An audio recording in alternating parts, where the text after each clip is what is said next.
নমস্কার, good morning. আপনাদের সকলকে স্বাগত নমিতা সাহার প্রতিদিনের ব্লগে আপনাদেরকে স্বাগত। সকাল সকাল জানেন আমার রান্নাবান্না দিয়েই শুরু হয়ে যায় প্রতিদিনের জীবন। সকালে এদিকে রান্না প্রায় হয়ে এসছে, এদিকে নাতি স্কুল যাবে তৈরি হচ্ছে, এদিকে ছোট বৌমা কটা বাসন ধুয়ে ফেলছে।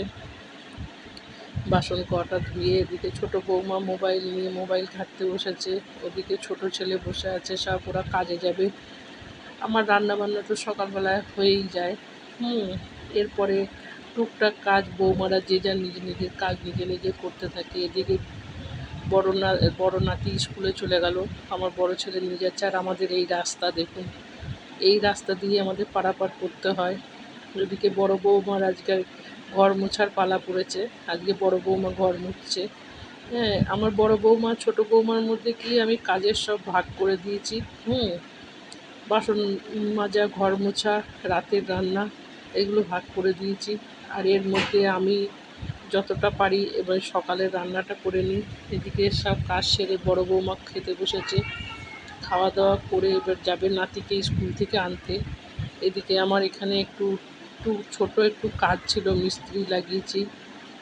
এবার সব কাজ কমপ্লিট হয়ে যাওয়ার পরে ছোট বৌমা বাকি বাসনগুলো মেজে নিয়েছে। আজকে ছেলেদের কাজের টিফিন সব রেডি করে দিলাম, ছেলেরা বেরিয়ে গেল।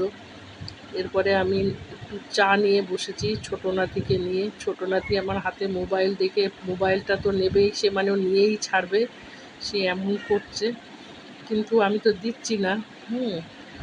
এদিকে ছেলেরা বেরিয়ে যাবে। ওই যে আমার ছোটো ছেলেকে একটু আদর করছে, আজ হাম্পি খেতে দেবে না বাবাকে। হাম্পি খেতে দেবে না, গাল ছড়িয়ে দিচ্ছে বারে বারে।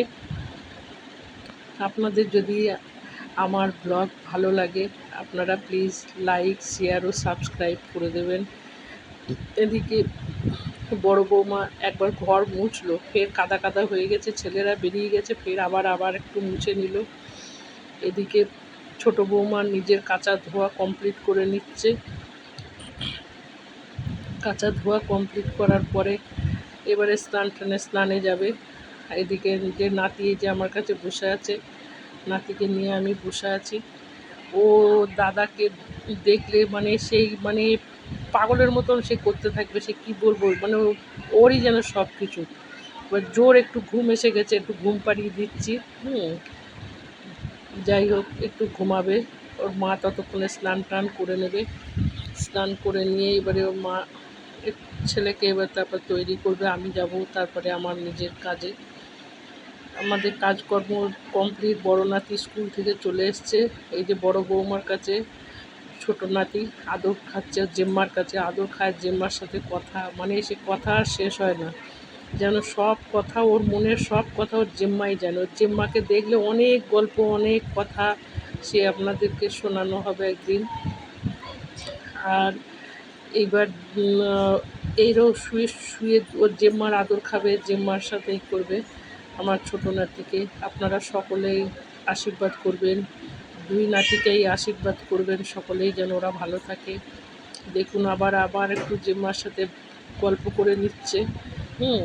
জেম্মার সাথে গল্প, কীভাবে কথা বলবে, কী বলবে, যেন সব মনের কথা জেম্মা ছাড়া আর কেউ বোঝে না।